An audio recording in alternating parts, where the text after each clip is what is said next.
L'un des jeux les plus attendus de ce salon et ayant reçu le prix du jeu d'aventure, c'est bien sûr Assassin's Creed 3, le dernier opus de la saga produit par Ubisoft. Alors nous n'allons pas nous attarder sur le sujet car vous pourrez prochainement voir sur le blog un article détaillé sur le jeu. Je vous laisse donc profiter des quelques images du jeu que nous avons pu prendre au Paris Games Week.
Avec plus de 7 heures de queue, il était l'un des jeux de guerre les plus attendus de ce salon, c'est bien entendu Call of Duty Black Ops 2. Les organisateurs ont vu les choses en grand, car en effet, c'était à l'intérieur d'un énorme cube que l'on pouvait tester le mode multijoueur de ce jeu. Tout ce qu'on peut vous dire, c'est que le succès était au rendez-vous, au vu déjà du nombre d'heures de queue, mais aussi de la satisfaction des joueurs à l'intérieur. Et les jeux vidéo ne sont pas destinés qu'aux parents, mais aussi aux enfants. Ayant reçu le prix jeunesse de ce salon, nous vous présentons Wonderbook Book of Spells, le livre des sorts. Ce jeu permet à vos enfants de se prendre pour un sorcier ou un magicien grâce au PlayStation Move. Que diriez-vous de vous détendre en dansant un petit peu ? Avec Just Dance 4 et Dance Central, les jeux de danse étaient bien présents sur le salon. Certains ont même organisé des flash mobs. On peut vous dire en tout cas que les fans de jeux de danse étaient au rendez-vous et ne demandaient qu'à danser. L'ambiance était là et on peut vous dire que c'était génial. Comment ne pas tester la Wii U sans tester le nouveau Mario sur Wii U ? Eh bien, on peut vous dire que les petits comme les grands sont toujours aussi fans de notre cher plombier. Dans ce nouveau jeu, vous pouvez en mode multijoueur utiliser le gamepad qui vous permet de créer des petits blocs soit pour sauver, soit pour embêter vos petits amis. Il n'y a qu'une chose à espérer, c'est que ce jeu ravisse les fans de la saga.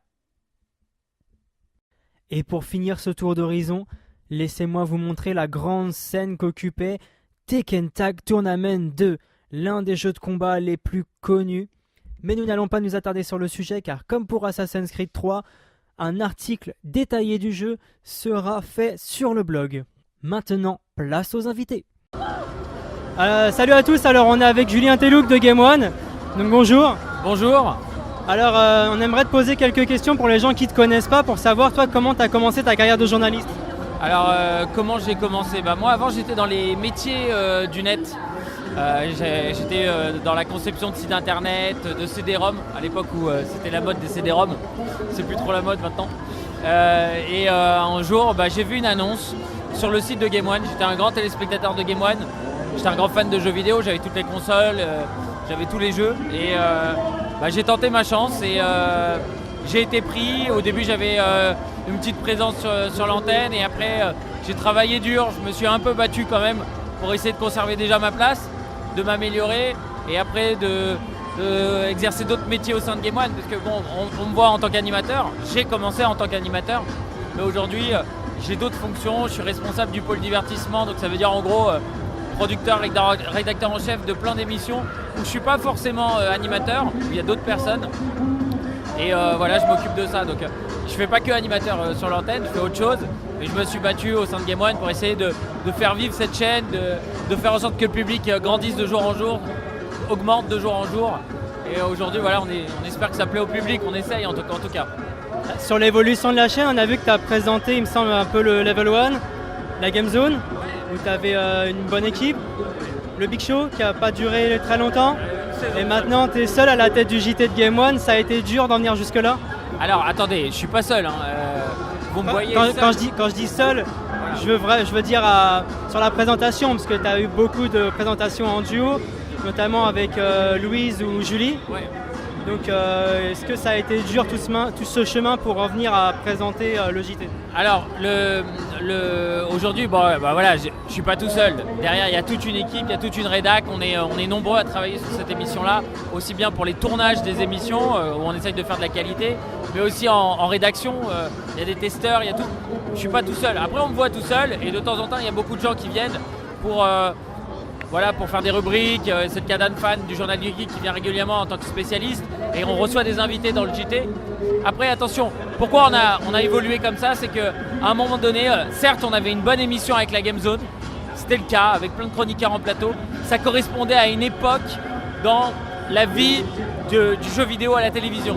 C'est-à-dire, avant, il n'y avait pas YouTube, tu vois, et c'était une époque où tu avais Friends, et voilà, t'avais pas beaucoup de séries télé un peu sympa, un peu rigolote. Et la Game Zone, c'était un peu ça. On avait essayé de faire une sorte de Wentworth Friends du jeu vidéo qui parle de jeux vidéo sans se prendre la tête, tranquille. C'était assez long, on avait 52 minutes par jour, c'était 2 fois 26 minutes par jour. Et les consommateurs, avec l'arrivée de YouTube, de Dailymotion, des réseaux sociaux, ils ont évolué. Maintenant, ils se posent pas 26 minutes pour voir des mecs en train de déconner autour d'une table pour parler pendant 8 minutes d'un jeu qui sort sur DS, tu vois. Avant, c'était le cas parce que quand tu étais devant ta télé, tu faisais que de la télé. Tu regardais juste la télé et t'attendais parce que quand tu rentrais des cours, t'avais pas autre chose à faire. Maintenant, tu allumes ton ordinateur, t'as ta tablette tactile, t'as ton smartphone, tu regardes la télé, tu fais autre chose en même temps. Donc le téléspectateur, il a fallu le garder tout de suite sur Game One en évitant qu'il s'éparpille ou qu'il ait envie de zapper. Et on a créé le JT qui est une émission pensée pour être consommée rapidement, pour condenser l'actu numérique dans un seul produit et qui a ouvert les thématiques, séries télé, manga, tout ce que les trucs qui sont toutes les thématiques kiffées par les jeunes, tu vois. Est-ce que le changement de direction, puisque on sait que Game One s'est passé par de nombreuses boîtes, dont actuellement MTV, est-ce que ça a contribué à cette évolution, à passer plus sur quelque chose de next-gen, de high-tech, comment dire, l'évolution en fait d'émissions conviviales de Game Zone au JT qui est beaucoup plus high-tech comme concept?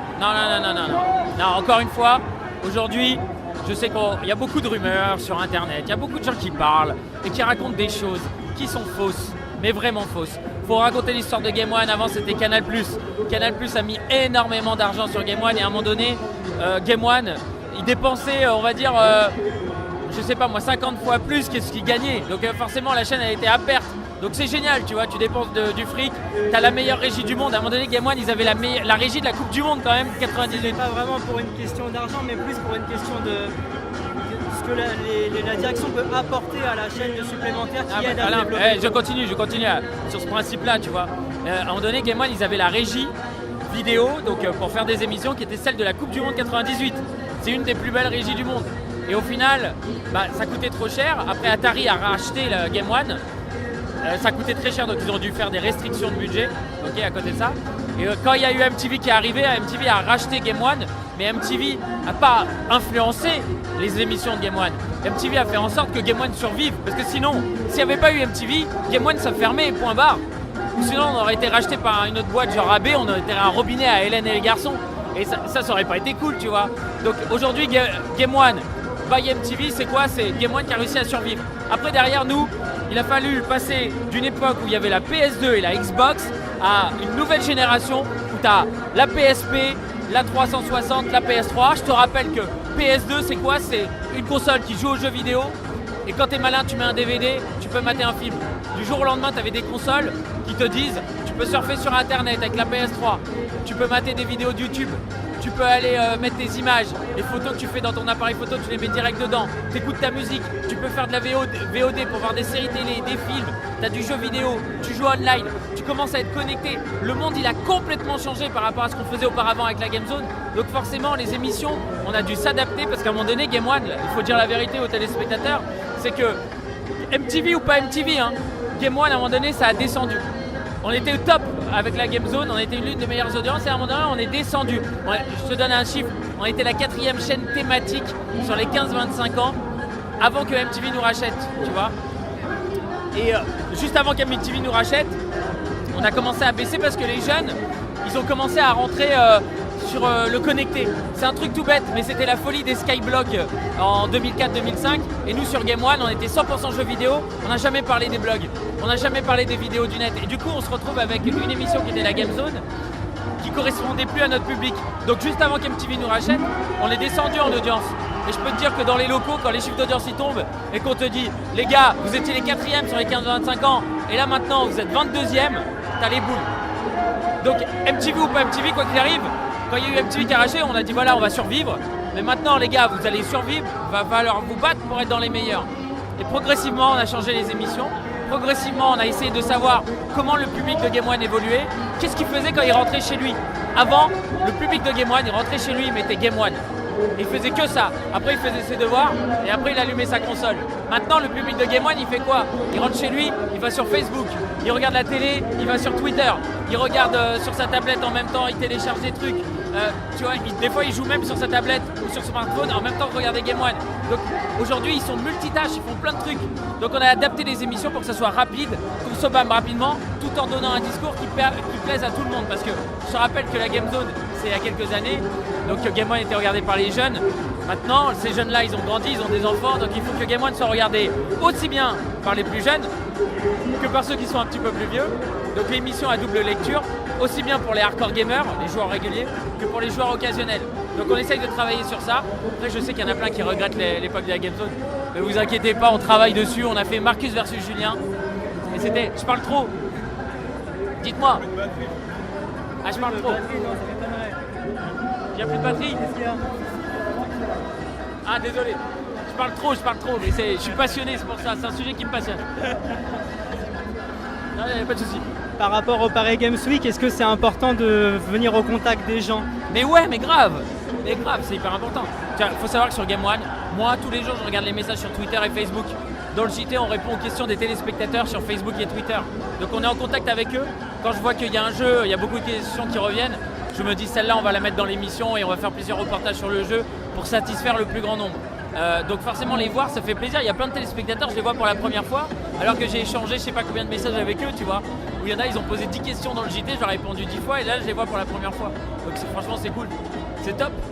Bah merci, nous on est aussi heureux de t'avoir rencontré. C'était trop long là, je suis trop bavard. Non, tant mieux, il faut. Je suis désolé. Ouais. Bah à tout à l'heure pour notre interview parce qu'on va avoir d'autres invités assez cool. Et merci Julien. Désolé, hein, j'étais trop long.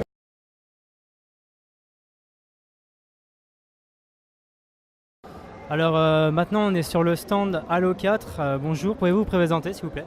Ouais, bonjour, moi c'est Ayao. Voilà, je travaille sur le stand pour Microsoft, donc pour présenter Halo 4, donc comme vous voyez dans cette salle. Est-ce que c'est un jeu qui est très attendu par les fans et par le public amateur? Oh que oui, hein. On a vraiment des retours ultra positifs de la part des gens depuis 4 jours là maintenant, que ça soit les journalistes ou que ça soit les joueurs aguerris ou ceux qui découvrent le jeu, vraiment tout le monde s'éclate sur le jeu. Hein. Et quelles étaient les attentes par rapport à Halo 3? Je dirais par rapport plutôt à Halo Reach, qui était le dernier Halo. Les purs joueurs, hein, ils étaient peut-être un petit peu plus exigeants en termes d'équilibre du jeu, on va dire, en termes compétitifs. Et pour ceux qui découvrent le jeu, il n'y avait pas d'attente particulière, si ce n'est des graphismes à la hauteur des consoles HD, quoi. Et quelle nouveauté nous apporte ce nouvel opus? Il y a pas mal de choses. Globalement, c'est la même chose, bien évidemment. C'est une recette très efficace. Mais ce qu'il apporte au niveau du multi, c'est peut-être... par exemple, le fait qu'on puisse courir sans que ce soit une amélioration qu'on avait dans Halo Reach. Aussi, quand on enchaîne les meurtres, on a accès à des améliorations au hasard qui sont proposées dans le jeu. Et l'équipe qui se fait dominer voit apparaître les armes puissantes sur la map. Donc ça peut permettre d'équilibrer un peu tout ça. Et au niveau de la campagne solo aussi, il y a des nouveaux véhicules que vous allez tester. La nouvelle race, les Prométhéens, qui ont des nouvelles armes, qui ont des nouvelles fonctions. Donc voilà, il y a quand même certaines nouveautés, mais globalement, ça reste les puristes d'Halo ne vont pas être dépaysés, quoi. D'accord, je vous remercie pour cette petite interview et puis bon courage pour la suite du salon. Ok, merci, j'en aurais besoin.